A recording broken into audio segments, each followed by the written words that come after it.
சமூகம் இதெல்லாம் பேசுனதுனால கேட்கவும், நான் தென் மாவட்டம் திருநெல்வேலியிலேருந்து வந்தவங்க. இந்த தென் மாவட்டம் திருநெல்வேலியிலேருந்து வந்தேன். இந்த ஜாதி கலவரம், அதனுடைய வேதனைகள், இது அடி என்னென்ன பட்டாங்க நேரில் பார்த்தோம். சமீப கால படங்களில் வந்து இந்த ஜாதி வந்து அதிகமாக இருக்குது. ஒரு அசுரன் படம் வந்தால் பின்னால் வந்து திரௌபதினு வருது, கர்ணன் வந்தால் ருத்ரதாண்டவன் வருது. கொஞ்ச காலமாக தமிழ்நாடு வந்து ஒரு அமைதி பூங்காவாக இருக்குது. இந்த மாதிரி சினிமாவை வந்து ஜாதி வெளியே வந்து இது பண்ணி தூங்கி பெரிய எதுவும் ஆகுமா அப்படின்னு ஒரு பயம் இருக்குது. சினிமா அந்த போக்கு வந்து சரியா? இதை பற்றி நீங்கள் என்ன நினைக்கிறீங்க?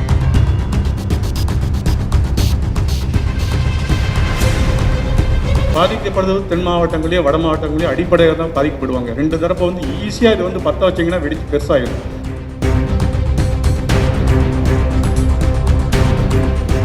எல்லாருமே பாராட்டினாங்க. அதே மாதிரி அந்த திரௌபதியும் சிலர் பாராட்டினாங்க, சிலர் இது பண்ணாங்க. இப்போ வந்திருக்கிற கர்ணன் வந்து ஹிஸ்ட்ரிக்கு தாண்டி எடுத்துட்டாங்க அப்படிங்கிற ஒரு விமர்சனம் வாதம்லாம் இருக்குது. அதை பற்றி என்ன நினைக்கிறீங்க நீங்கள்?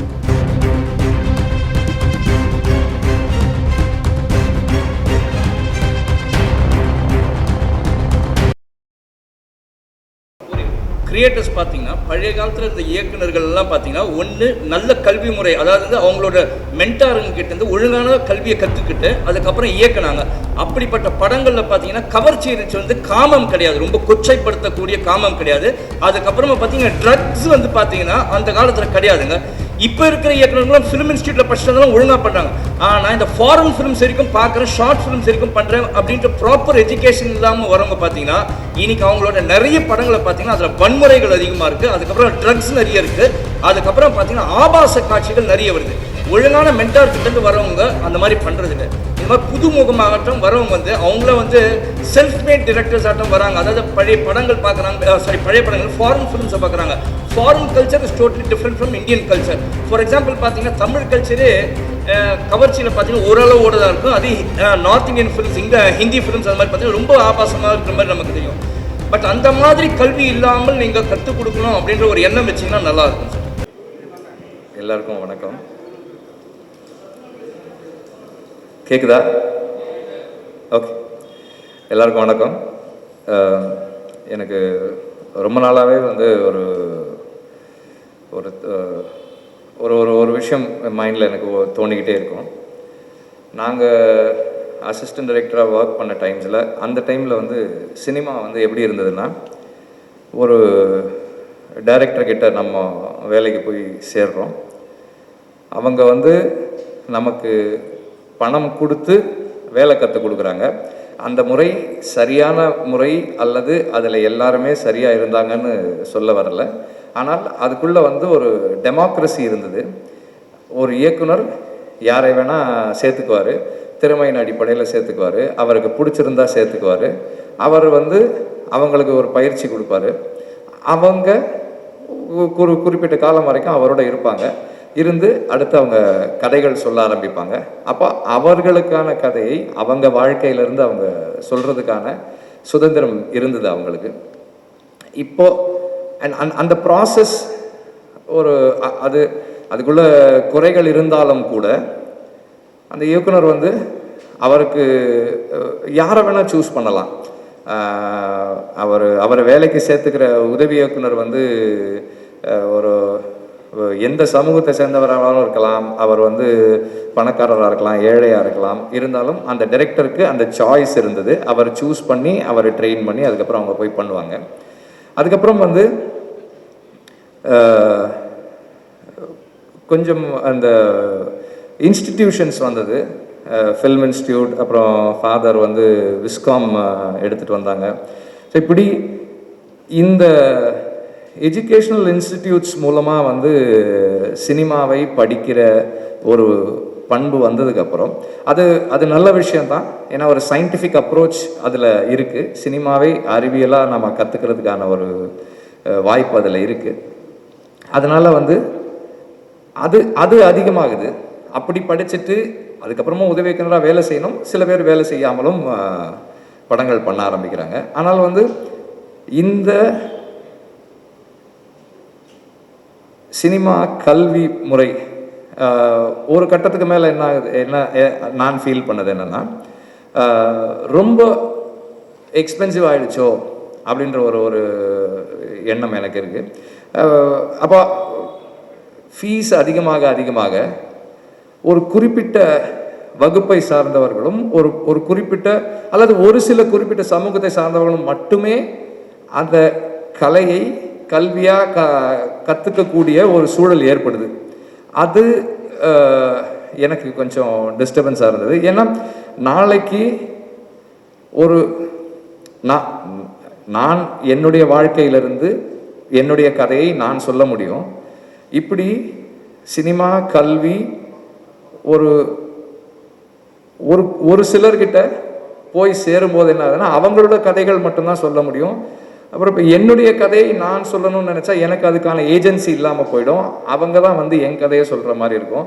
அப்போது ஒரு இன்னும் 10 வருஷம் 15 வருஷம் கழித்து ஒரு ஒடுக்கப்பட்டவங்களுடைய ஒரு குரல் வரணும் அப்படின்னா அது வேற ஒருத்தர் மூலமாக வர்றதா இருக்கும். என் கதையை நான் சொல்வதற்கான ஸ்கில் செட்ஸ் எனக்கு இல்லாமல் போயிடும். ஸோ அதை பற்றி நான் கொஞ்சம் காலமாக பேசிகிட்டே இருக்கோம். 2-3 இயர்ஸாக பேசிகிட்டு இருக்கோம். அப்புறம் ஃபாதர்கிட்ட அதை பற்றி பேசும்போது இதை வந்து பிரேக் பண்ணி ஒன்று பண்ணணும் அப்படின்னு சொல்லி பேசிகிட்டு இருக்கும்போது அப்புறம் ஃபாதரோட பேசினப்போ இந்த ஒரு இன்ஸ்டிடியூட் இப்படி ஒன்று பண்ணலான்னு சொல்லி சொன்னாங்க. ஸோ அப்படி பேசினோம். இதனுடைய எண்ணம் ஐடியா என்னன்னா, தமிழ்நாட்டில் இருந்து ஒரு ஒரு 35 மாணவர்கள் 37 மாணவர்கள், ஒரு பாண்டிச்சேரியிலேருந்து 2 மாணவர்கள், இப்படி எல்லா டிஸ்ட்ரிக்ஸ்லேருந்தும் ஐடியலி ஸ்பீக்கிங் எல்லா டிஸ்ட்ரிக்ஸ்லேருந்தும் எடுக்கிறது. அப்புறம் புலம்பெயர்ந்த தமிழர்கள் ஒரு 2 பேர் எடுக்கிறது. இப்படி செலக்ட் பண்ணி இந்த செலெக்ஷன் ப்ராசஸ்க்கு என்ன முக்கியமான ஒரு சில க்ரைட்டீரியாஸ் இருக்குது. அது என்னென்னா ஃபஸ்ட் ஜென்ரேஷன் கிராஜுவேட்ஸாக இருக்கணும். இது போஸ்ட் கிராஜுவேஷன் கோர்ஸ் இது. ஸோ ஃபஸ்ட் ஜென்ரேஷன் கிராஜுவேட்ஸாக இருக்கணும். அவங்க சோஷியலி பேக்வேர்டு அல்லது எக்கனாமிக்கலி பேக்வேர்டாக இருக்கணும்.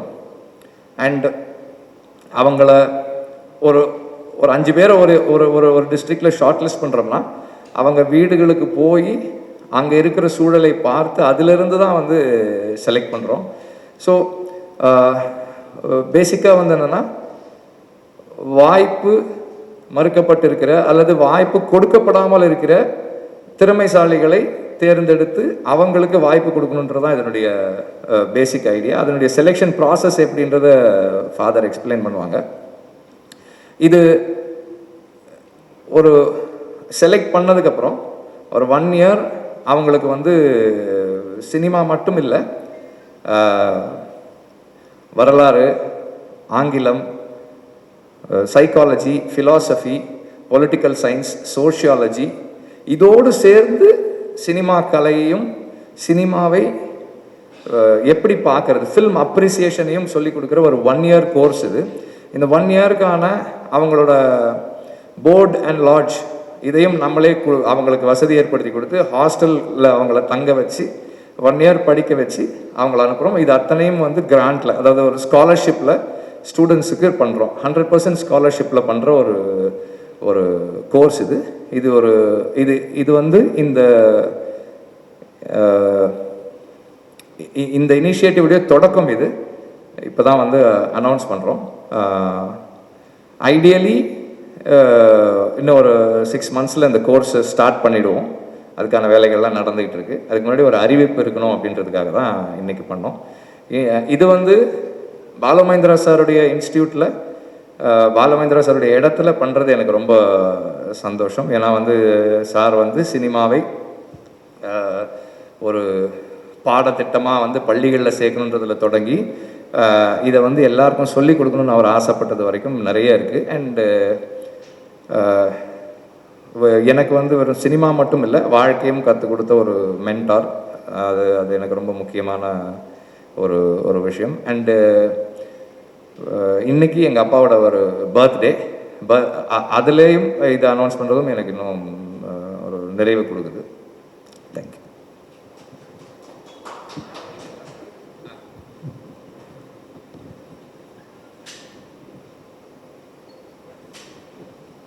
சார், இந்த கேள்வி சார், இந்த பொருளாதாரத்தில் பின்தங்கின அனைத்து தமிழக சமுதாய மக்களுக்குமான தேர்வாக இருக்குமா சார் உங்களோட இந்த லிஸ்ட்டு? எல்லா ஜாதியினருக்கும்?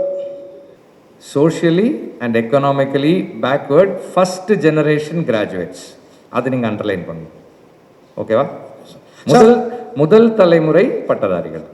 சார் அவர் சைதை துரைசாமி சார் சன் அவர் தானே சார்? நீங்கள் சாரோட சொன்ன தானே?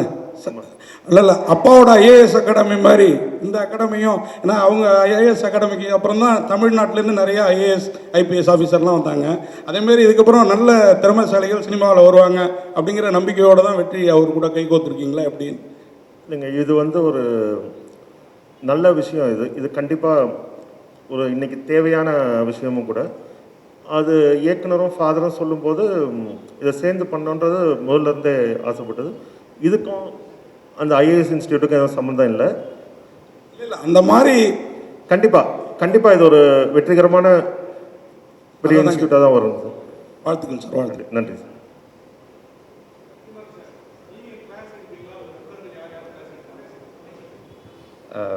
ஃபாதர் வந்து எப்படி சொன்னாங்கன்னா,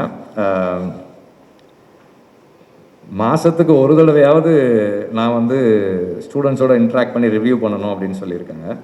ஐ திங்க் நான் ஃப்ரீயாக இருக்கும்போது, நான் அவைலபிளாக இருக்கும்போது கண்டிப்பாக போவேன். பட் நான் வந்து அங்கே டீச்சிங் ஃபேக்கல்ட்டி கிடையாது. ஏன்னா எனக்கு சொல்லி கொடுக்கறதுக்கான, அதாவது சினிமாவை ஒரு கலையாக சொல்லி கொடுக்கறதுக்கான எக்ஸ்பர்டீஸ் எனக்கு கிடையாது. ஆனால் போய் என்னுடைய அனுபவங்களை நான் அந்த மாணவர்களோட ஷேர் பண்ணிக்கலாம். ஐ திங்க் அது அவங்களுக்கு என்கரேஜிங்காக இருக்கும்னு நினைக்கிறேன். அந்த அளவில், ஏன்னா இப்போது சொல்லி கொடுக்குறதுன்றது அது வேற ஒரு ஆற்றல், அது எனக்கு இல்லை. பட் நான் போய் அந்த அனுபவங்களை சொல்லி ஷேர் பண்ணிக்கலாம். சமூகம் இதெல்லாம் வந்து அப்புறம் இப்போ அனுராக் கஷ்யப் இன்னும் 2-3 பேரெல்லாம் வந்து இந்த கோர் கமிட்டியில் இருக்காங்க.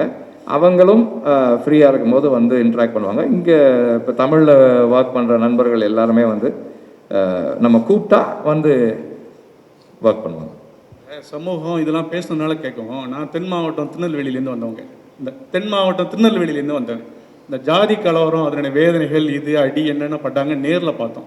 சமீப கால படங்களில் வந்து இந்த ஜாதி வந்து அதிகமாக இருக்குது. ஒரு அசுரன் படம் வந்தால் பின்னால் வந்து திரௌபதின்னு வருது, கர்ணன் வந்தால் ருத்ரதாண்டவன் வருது. கொஞ்ச காலமாக தமிழ்நாடு வந்து ஒரு அமைதி பூங்காவாக இருக்குது. இந்த மாதிரி சினிமாவை வந்து ஜாதி வெறியை வந்து இது பண்ணி தூண்டி பெரிய எதுவும் ஆகுமா அப்படின்னு ஒரு பயம் இருக்குது. சினிமா அந்த போக்கு வந்து சரியா? இதை பற்றி நீங்கள் என்ன நினைக்கிறீங்க? இல்லை, அவங்கவுங்களுக்கான கதையை அவங்க சொல்கிறதுக்கான உரிமை இருக்கு இல்லையா? அந்த கதைகள் சொல்லணும்னு தான் நினைக்கிறேன் நான். எல்லா விதமான கதைகளும் வரணும். அது அதனுடைய சினிமா வந்து சமூகத்தில் என்ன இருக்கோ அதுதான் பேசுது. அதை பேசாமல் இருப்பதால் சமூகத்தில் அது இல்லைன்றது கிடையாது. ஸோ அது ஒரு விவாதத்தை ஏற்படுத்துது இல்லையா? அது I think it's a good thing only. இந்த விவாதம் பெரிய அளவில் சென்னையில் இருக்கவங்களுக்கு தெரியாது. பாதிக்கப்படுறது தென் மாவட்டங்களையோ வட மாவட்டங்களையோ அடிப்படையாக தான் பாதிக்கப்படுவாங்க. 2 தரப்பை வந்து ஈஸியாக இதை வந்து பற்ற வச்சிங்கன்னா வெடிச்சு பெருசாகிடும். அந்த பொறுப்புணர்வும் இதுவும் சினிமாக்காரங்களுக்கு உண்டாக கண்டிப்பாக பொறுப்புணர்வோடு செயல்படணுன்றது தான் இது நான் சொல்கிறேன். பொறுப்பு இல்லாமல் நீங்கள் அதை இது போல் கதைகளை கையாளவே முடியாதுன்னு தான் நினைக்கிறேன். ஒரு குறைந்தபட்ச பொறுப்பு இருந்தால் மட்டும்தான் அதை செய்யவே முடியும்.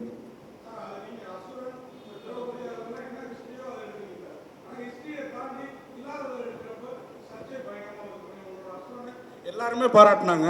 அதேமாதிரி அந்த திரௌபதியும் சிலர் பாராட்டினாங்க, சிலர் இது பண்ணாங்க. இப்போ வந்திருக்கிற கர்ணன் வந்து ஹிஸ்ட்ரிக்கு தாண்டி எடுத்துட்டாங்க அப்படிங்கிற ஒரு விமர்சனம் வாதம்லாம் இருக்குது. அதை பற்றி என்ன நினைக்கிறீங்க நீங்கள்?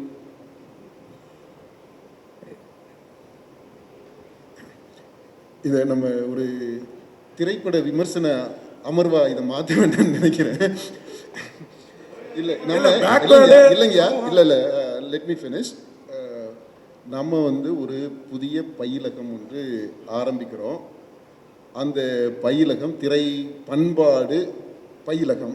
இது பயிலகம், இது ஆய்வகம். It's going to be soon research institute. Research பண்ணக்கூடிய திரைப்படத்தில் பண்பாட்டோடு தொடர்புபடுத்தி, அரசியலோடு தொடர்புபடுத்தி ஆய்வு செய்வதற்கான ஒரு ரிசர்ச் இன்ஸ்டிடியூட்டாகவும் இது இந்த ஓராண்டில் மாறும். அதை நோக்கி தான் நம்ம போய்கிட்டு இருக்கிறோம். இதை பற்றிய விளக்கங்கள் அதில் நம்ம சொல்லும்போது என்ன தெளிவாக சொல்கிறோம் அப்படின்னா, இந்த நாம் தொடங்கி இருக்கக்கூடிய இந்த பயிலகம் ஆய்வகம் பண்பாட்டில் வேரூன்றிய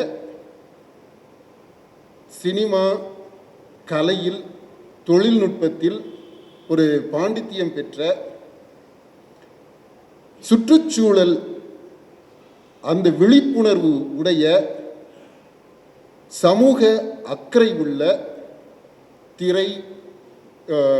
திரைத்துறையினரை, ஏன்னா திரைப்பட இயக்குனர் மட்டும் இல்லை மற்றவங்களும் இருக்கிறாங்க இல்லையா, அந்த திரைத்துறையில் திரை தொழில் செய்யக்கூடியவங்க, என்டர்டெயின்மெண்ட் பொழுதுபோக்கு தொழில் செய்யக்கூடியவங்களை உருவாக்கக்கூடிய ஆய்வகமாக பயிலகமாக இது இருக்கும்.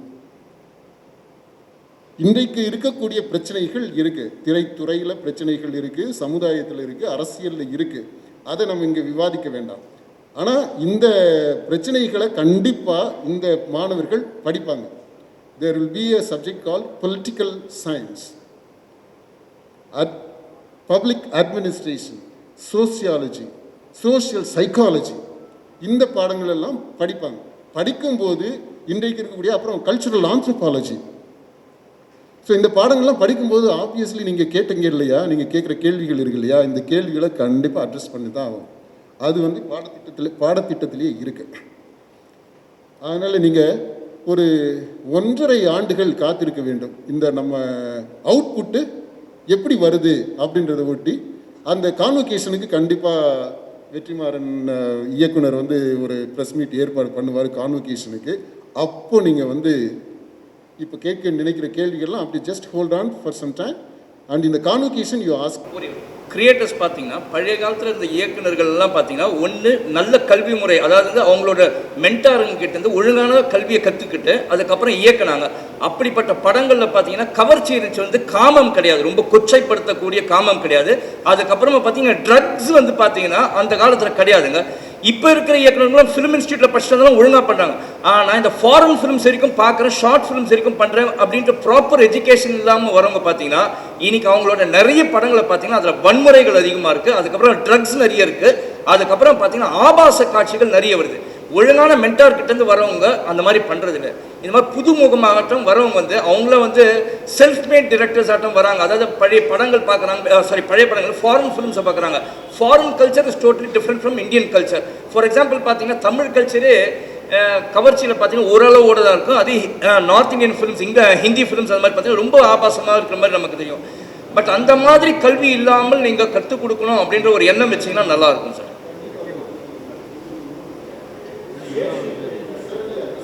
அந்த இதில் கொடுத்துருக்கு 21 to 25, 21லேருந்து 25 வயசு வரைக்கும் கிராஜுவேட்ஸ். எக்ஸப்ஷன்ஸ் ஆர் தேர். சில எக்ஸப்ஷன்ஸ் வந்து கிராஜுவேட்ஸ் இல்லைனாலும் சேர்த்துக்குவோம். பட் ஒரு நார்ம் வந்து டிகிரி படிச்சிருக்கணுன்றது தான்.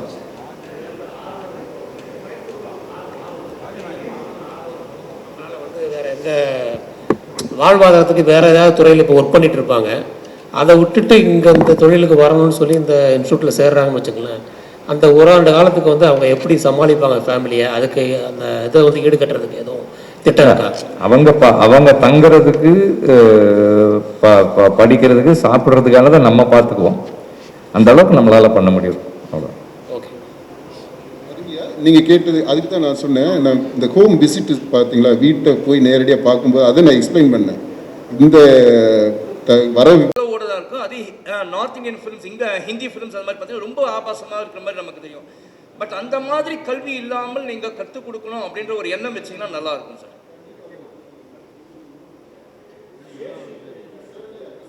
அந்த இதில் கொடுத்துருக்கு 21 to 25, 21லேருந்து 25 வயசு வரைக்கும் கிராஜுவேட்ஸ்.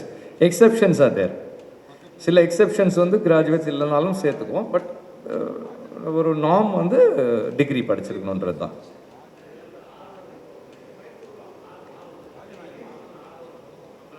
வேறு எந்த வாழ்வாதாரத்துக்கு வேறு ஏதாவது துறையில் இப்போ ஒர்க் பண்ணிட்டு இருப்பாங்க, அதை விட்டுட்டு இங்கே இந்த தொழிலுக்கு வரணும்னு சொல்லி இந்த இன்ஸ்டியூட்டில் சேர்றாங்கன்னு வச்சுக்கலாம். அந்த 1 ஆண்டு காலத்துக்கு வந்து அவங்க எப்படி சமாளிப்பாங்க ஃபேமிலியை, அதுக்கு அந்த இதை வந்து ஈடுகட்டுறதுக்கு எதுவும் திட்டம் இருக்கா? அவங்க தங்குறதுக்கு படிக்கிறதுக்கு சாப்பிட்றதுக்கானதை நம்ம பார்த்துக்குவோம். அந்த அளவுக்கு நம்மளால் பண்ண முடியும். அவ்வளோ. ஓகே. நீங்கள் கேட்டது அதுக்கு தான் நான் சொன்னேன். நான் இந்த ஹோம் விசிட் பார்த்தீங்களா, வீட்டை போய் நேரடியாக பார்க்கும்போது அதை நான் எக்ஸ்பிளைன் பண்ணேன். இந்த வர அப்ளை பண்ணுவாங்க. அந்த அப்ளிகேஷன் ஃபார்ம் இருக்குது, நம்ம வெப்சைட்லேயே இருக்குது. அதில் அப்ளை பண்ணுவாங்க. அதை ஒரு எக்ஸ்பர்ட் டீம், நம்ம கோர் டீம் இங்கேருந்து அதை ஸ்க்ரூட்டினைஸ் பண்ணி அதிலிருந்து ஒரு ஷார்ட் லிஸ்ட் பண்ணுவோம். அதில் உண்மையிலேயே ஆர்வம் உள்ளவங்களா என்ன, நம்முடைய க்ரைட்டீரியா இருக்குது பார்த்தீங்களா, அந்த க்ரைட்டீரியா கூட நம்ம இதில் சொல்லியிருக்கிறோம். வேணும்னா அதை நம்ம தெளிவாக எடுத்து சொல்கிறோம். ஸோ அந்த க்ரைட்டீரியா படி ஒத்து வரக்கூடியவர்களை ஷார்ட் லிஸ்ட் பண்ணிடுறோம். அது முதல் நிலை. இரண்டாவது நிலை, இப்படி ஷார்ட் லிஸ்ட் பண்ணவங்களுக்கு ஒரு எழுத்துப்பூர்வமாக ஒரு தேர்வு இருக்கும். ஒரு ஆப்டிடியூட் எப்படி இருக்குது, ஆட்டிடியூட் என்னவா இருக்குது, not just aptitude but also the attitude, அதையும் நம்ம செக் பண்ணுறதுக்காக ஒரு எழுத்துப்பூர்வமான ஒரு தேர்வு இருக்கும். அதை அடிப்படையாக வச்சு ஒரு அடுத்த லெவல் ஷார்ட் லிஸ்ட் இருக்கும். அதுக்கப்புறம் வந்து ஒரு அகடமிக்காக அவங்களுக்கு வந்து இந்த கற்றுக்கொள்வதில் எவ்வளவு ஆர்வம் இருக்குது, எவ்வளவு தெரிஞ்சிருக்கிறாங்கன்ற விஷயம் நமக்கு முக்கியம் இல்லை. தெரிந்து கொள்வதற்கு எவ்வளவு தூரம் அவனுக்கு ஆர்வம் இருக்குது அப்படின்றத நம்ம பார்க்கணும். கற்றுக்கொள்வதற்கு உதாரணமாக, தம்பி நீங்கள் புக்கெல்லாம் படிப்பீங்களா, வாசிக்கிற பழக்கம் இருக்கா அப்படின்னு கேட்குறேன். நான் வாசிப்பேன் அப்படின்னா, சரி உனக்கு பிடிச்ச ஆத்தர் யார் அப்படின்னா, ரைட்டர் அப்படி யாருன்னு கேட்டால் யோசிச்சுட்டு நான் இந்த நக்கீரன், குமுதம், ஆனந்த விகடன்லாம் படிப்பேன் அப்படின்றான். நான் ஜோக்குக்கு சொல்லலை, இது மாதிரி பல பேர் இந்த ஆர்வம் உள்ளவங்க இந்த லெவலில் தான் இருக்கிறாங்க. ரீடிங் அப்படின்னாலே இதுதான் ரீடிங். இது தப்புன்னு நான் சொல்லலை, இது கண்டிப்பாக அவசியம். நம்ம பயிலகத்திலையும் இதெல்லாம் வாசிக்கிறதுக்கு கண்டிப்பாக சொல்லுவோம் நம்ம. ஆனால் இது மட்டும்தான் வாசிப்பு அப்படின்னு நினச்சிட்டு இருக்கிறாங்க பார்த்தீங்களா. இதை தாண்டி போகணும் அப்படின்ற அந்த உணர்வு இருக்கு பாருங்க, அது இருக்கிறதா என்னன்ற நம்ம பார்ப்போம். Academic interview. அடுத்தது வந்து ஒரு ப்ரொஃபஷனலாக இன்டர்வியூ. அதாவது இந்த திரைத்துறையில் இருக்கக்கூடிய ஈடு கொடுக்கக்கூடிய அளவில் நம்ம இதுக்குன்ட்டு ஒரு இந்த பயிலகத்துக்குன்ட்டு ஒரு இலக்கு வச்சுருக்கிறோம், லட்சியம் வச்சுருக்கிறோம், ஒரு மோட்டோ வச்சுருக்கிறோம், தத்துவார்த்த வழிகாட்டி வச்சுருக்கிறோம். From screens to social equity அப்படின்றோம். ஸோ இதை எவ்வளவு தூரம் அவன் அந்த தம்பியோ தங்கச்சியோ இப்போ பிள்ளை உள்வாங்கி இதோட ஒத்து உணர முடியும் அப்படின்றத ஆய்வு செய்வதற்கு அடுத்த லெவலாக ஒரு ப்ரொஃபஷனலான ஒரு இன்டர்வியூ. ஸோ அகடமிக் ஒரு இன்டர்வியூ இருக்குது, ப்ரொஃபஷனலாக இன்டர்வியூ இருக்குது. அதுக்கப்புறம் நான் சொன்னேன் பார்த்தீங்களா, வீடு தேடி போகிறது. இதில் எல்லாத்துலையும் ஷார்ட் லிஸ்ட் பண்ணுறவங்கள கடைசியாக ஒரு தோராயமாக இப்போதைக்கு எப்படின்னா, ஒரு மாவட்டத்துக்கு ஒருத்தர் அல்லது ஒரு நாடாளுமன்ற தொகுதிக்கு ஒருத்தர், நம்ம இதுக்கு அந்த மாதிரி. அப்போ ஒரு 30-35-40 பேர். அதில் ஒரு பாதிக்கு பாதி பெண்கள் இருந்தாங்கனாலும் ரொம்ப சந்தோஷம். கொஞ்சம் பேர் அரவாணிகள் இருக்கிறாங்க, அதில் ஒரு 5-10% அரவாணிகள் வர்றாங்க அப்படின்னா இன்னும் அரவாணிகள்னு திருநங்கையர் அவங்க அது சந்தோஷம். அது நம்ம எப்படின்றது போக தான் தெரியுது. அதெல்லாம் நம்ம கரெக்டாக இத்தனை பேர் வந்து தான் ஆகணும், இத்தனை பேர் அதுக்கு மேலே வந்து இடத்த காலியாக வச்சுருப்போம் அப்படியெல்லாம் இல்லை. எவ்வளோ பேர் வர்றாங்களோ அவங்கள நம்ம இது தேர்ந்தெடுத்துக்கிறோம். அப்புறம் ஹோம் விசிட், வீட்டுக்கு போய் வீட்டில் சூழ்நிலையை பார்த்து அங்கே பெற்றோர்களோட பேசி. ஏன்னா இப்போ சில சமயங்களில் எப்படி இருக்கும்னா, அந்த பையன் சினிமா பண்ணணுன்ட்டு இருப்பான், அங்கே வீட்டில் there maybe other commitments for boy. இம்மீடியட்டாக அட்டன் பண்ண வேண்டிய விஷயங்கள் இருக்கலாம், உடனே வீட்டை விட்டுட்டு ஓடி வந்துடவெல்லாம் முடியாது, அப்படிப்பட்ட சூழ்நிலைகள்லாம் இருக்கலாம். இதெல்லாம் நம்ம நேராக போய் பார்த்தோம்னா தான் தெரியும். அடுத்து பெற்றோர்கள் எவ்வளவு தூரம் இதுக்காக சாக்ரிஃபைஸ் பண்ணுறதுக்கு, இந்த பையனுடைய அல்லது இந்த பொண்ணுடைய கனவை எவ்வளவு தூரம் அவங்க ஷேர் பண்ணுறாங்க, பகிர்ந்துக்கிறாங்க அப்படின்றதை நம்ம பார்க்கணும். ஸோ இதெல்லாம் நேரடியாக பார்த்து அதுக்கப்புறம் தான் நம்ம ஃபைனலைஸ் பண்ணுறோம். இந்த மாதிரி ஒரு படிநிலை. அதனால தான் இந்த ப்ராசஸுக்கே கொஞ்சம் டைம் எடுக்கும் அப்படின்னு வெற்றிமாறன் டைரக்டர் சொன்னார். வந்து நல்ல சிறப்பான திட்டம். முதல்ல தமிழை கற்றுக் கொடுத்து அப்புறம் ஆரம்பிச்சுன்னா ரொம்ப நல்லா இருக்கும்னு நினைக்கிறேன். ரொம்ப அழகாக சொன்னீங்க. இது எங்களுடைய இந்த ப்ராக்டிக்கல் ஸ்ட்ராட்டஜி இருக்குது இல்லையா, இந்த நம்ம பெடகஜியில் இந்த கல்வி முறை, நம்ம கல்வி முறை எப்படி இருக்கும் அப்படின்றதுல இது கண்டிப்பாக நீங்கள் சொன்னது அப்படியே ஆல்மோஸ்ட் நாங்கள் பேசினதை நீங்கள் சொன்னது மாதிரியே இருக்குது. எதுவும் ஒட்டு கேட்டுட்டீங்களோ உங்களுக்கு? நாங்கள் பேசின விஷயம் உங்களுக்கு வந்துருச்சோ? சொல்லுங்க. போர்க்குடிங்கிற பேரை போர் ஸ்பேஸ் விட்டு குடின்னு சண்டை போட்டு போய் குடி, போர் பண்ணிட்டு குடி அப்படின்னு தான் அதுக்கு அர்த்தம் வருது. போர்க்குடிங்கிற வார்த்தைக்கே அர்த்தம். இதெல்லாம் மொழி ஆளுமை இல்லாத ஒருத்தன், மொழியை நேசிக்காத ஒருத்தன் அவன் இனத்தையோ அவன் கலாச்சாரத்தையோ நேசிக்க முடியாது. அந்த மொழி சரியாக கையாளுற தன்மை வந்தால் தான் மொழிப்பற்று, மொழி வழியாக இனப்பற்று, தன் நிலப்பற்று வரும். அதனால் தமிழை முதல்ல சரியாக கற்றுக் கொடுக்குறது உங்களுடைய மிகச்சிறந்த முயற்சிகளில் முக்கியமாக நான் ஆசைப்பட்டேன். முன்னெல்லாம் தெரியாது, நானே இப்போ தான் வந்தேன். ஒன்றாக யோசிச்சிருக்கோங்கிறதுல எனக்கு மிகுந்த சந்தோஷம். ரொம்ப சந்தோஷம். இந்த நம்முடைய ஃபேக்கல்ட்டிலேயே ஆசிரியர் குழுவில் தமிழ் ஆசிரியர் ஒருத்தரை நம்ம எடுத்துருக்கிறோம். பிஹெச்டி முடித்த நல்ல ஒரு யங்காக இந்த தலைமுறையை புரிஞ்சுட்டு அவங்களோட ஒத்துணர்ந்து செயல்படக்கூடிய ஒருத்தரை நம்ம தேர்ந்தெடுத்துருக்கிறோம். தமிழ் கற்றுக் கொடுப்பதற்கு, தமிழில் எழுதுறதுக்கே பயிற்சி இருக்குது. காம்போசிஷன் அந்த காலத்தில் நம்ம ஸ்கூல்ஸில் காலேஜஸ்ல எல்லாம் இருக்கும் பார்த்தீங்களா, அந்த மாதிரியான பயிற்சி இங்கே இருக்கும். தமிழில் அவங்க ஒரு படம் பார்க்குறாங்க அப்படின்னா அதை பற்றி சினாப்சிஸ் தமிழில் எழுதுவாங்க. அது தமிழில் எழுதுறது படத்தை பற்றி மட்டும் எழுதுறதுக்கு என்ன எழுதி புரிஞ்சுக்கிட்டாங்கன்றத பார்க்குறதுக்கு இல்லை, தமிழை எப்படி எழுதியிருக்கிறான் அப்படின்றத பார்க்குறதுக்காகவும் அந்த பயிற்சி. அது கண்டிப்பாக நீங்கள் செய்கிறோம். ரொம்ப நல்லது நீங்கள் சொன்னது.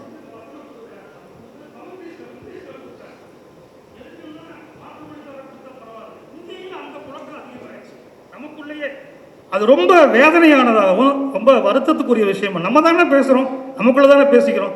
எதுக்கு ஆங்கிலத்தில் வசனத்தை எழுதி கொடுக்க வேண்டியங்கிற ஒரு கொடுமையான நிலைமை இங்கே வந்து. அது ஆங்கிலமும் இல்லை, தமிழ்லேஷன் அது ஒரு இல்லாத மொழியை, அதையெல்லாம் மாற்றுவதற்கு சரியாக பண்ண நல்லாயிருக்கும். நிறைய நேரம் எடுத்துக்கிறேன். நன்றி.